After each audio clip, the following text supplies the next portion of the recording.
मु हेउछि गीतिका मोर केन्द्रापड़ा मते एबे 27 वर्ष हेलाणी मु तामिलनाडुरे 10 वर्ष हेला घरु रागिकी आसिकी घर भड़ा नेइकी रहुछि एठी लेबर काम करुछि बाहा हेइनी एबे जाए मु आगरु गोटे कंपानी रे काम करुथुली से कंपानी छाड़िबा परे एबे लोकल काम करुछि मु जो मिस्त्री सांगरे काम को जाए से हेले ओडिया टोका से हेले तामिलनाडुरे रुहे से मोते पटेइकी काम को सबुदिने नेइकी जाए से मोते 15 दिन हेबो ता सांगरे काम को जिबाकू डाकिकी नेइथुला आउ एबे 3 दिन हेला मोते काम करिबा समय रे केहिकी मो बिया फोड़ करि देछि मु कंपानी रे काम करुथिबा समय रे मेस करिकी रहुथुली सांग मानंक सह रहिबा भितरे बहुत पडिडियो देखुछि आउ बियारे बाईगण मारिछि आमे 4 जण झियो रहुथुलु गोटे रूम रे मझिरे आमे 4 जण जाक एकाठी सोईकी फुईदेह लगेई देईकी बियारे आंगुठी मारिकी पानी काहार केते बाहारुछि बोली परीक्षा करू मु देखुबाकू बहुत सुंदर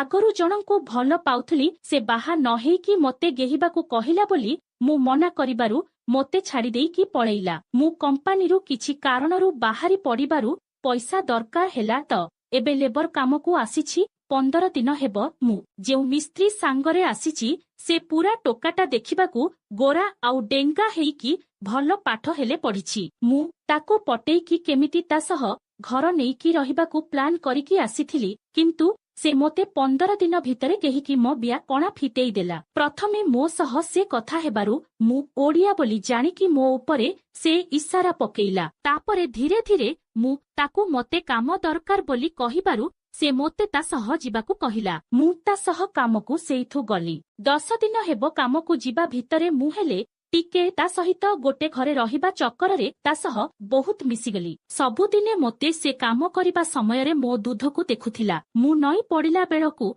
से मो गांडी संदाकू अनेइकी रहे सेइठु एमिति दिने आमे जाइछु कामकू सेदिन से घरे पानी दिया हेबो बोली कहिला आउ आजी काम किछि करिबानी कहिला से बिल्डिंग करे केही भी नथिले नुआ की तयारी हेइथुला तो आमे 2 जण पानी देलु तापरे से मते कहिला आजी केमिति लागुछि टिके मु कहिली हम काम नाही तो फ्री लागुछि से सळा भय न करिकी सीधा कहिदेला आजी टिके भीतर काम कले हुआंतानी मु कहिली को भीतरे से आखिरे मो ड्रेस को देखै की कहिला सेई भीतरे मु हई चाहुथली से मते गेहिले गेहु सीना मते नेकी रखु ता सांगरे आउ आमे परे जाईकी बाहा हेई जिबु मु मनरे एभली भाबिथिली से मते सीधा कहिला टिके भीतर को साइड हेईकी आस हेरी एतिकी कहिकी से गोटे अखा पकेईकी ता उपरे गामुछाटे पकेई देला सेते बेलकू मु टिके डरी जाईथिली पिलाटा मते भल भली लागुथिला आउ मु जानिथिली ए मिस्त्री टोका मते दिने ना दिने गेही देबो हेले से गेहिला बेले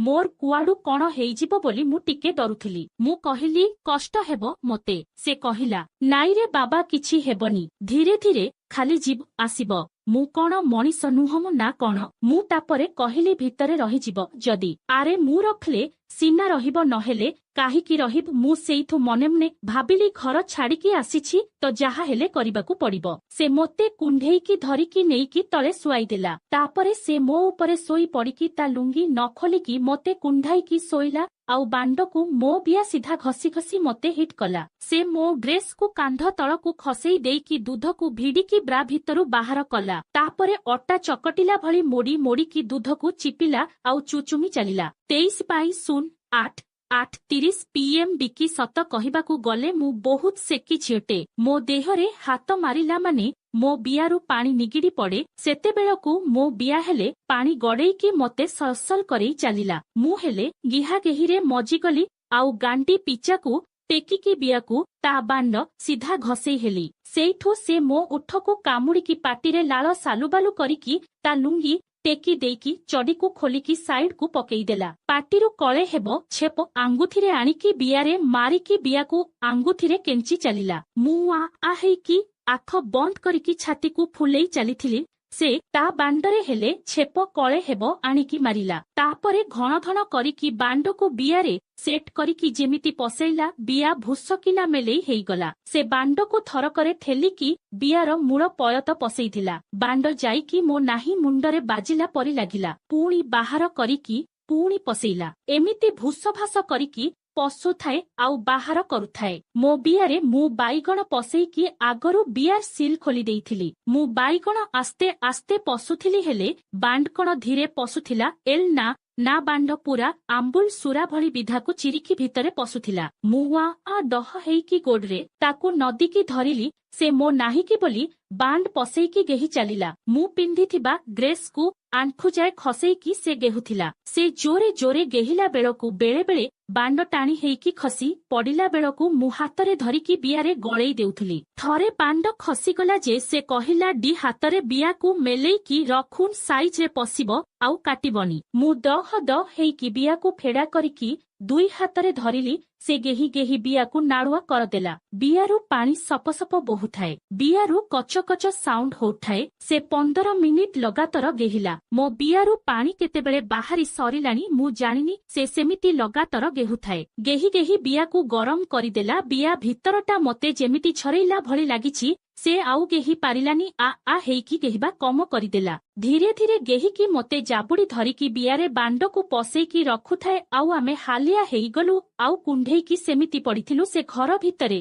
2 ମିନିଟ୍ ପରେ ମୁଁ ଠେଲିବାରୁ ସେ ଉଠିଲା। ତାପରେ ମୋ ବିଆକୁ ମେଲେଇକି ଦେଖୁଲା। ମୁଁ ଦେଖାଉନଥିଲି କିନ୍ତୁ ସେ ଜବରଦସ୍ତ ଦେଖୁଲା। ବିଆକୁ ସେ ଯେମିତି ମେଲେଇଛି ବିଆରେ ଫୁଙ୍କୁନଳି ଭଳିଆ ଗୋଟେ କଣା ହେଇଯାଇଥିଲା। ଆଉ ସେ କଣା ଭିତରୁ ଧଳା ଧଳା ପାଣି ବୋହିକି ବାହାରକୁ ବାହାରୁଥିଲା। ମୁଁ ହେଲେ ଦେଖୁକି ଛାନିଆ ହେଇଗଲି ଯେ ଏତେ ବଡ଼ କଣା ଫିଟିଗଲା ଗୋଟେ ଥର ଗିହାରେ।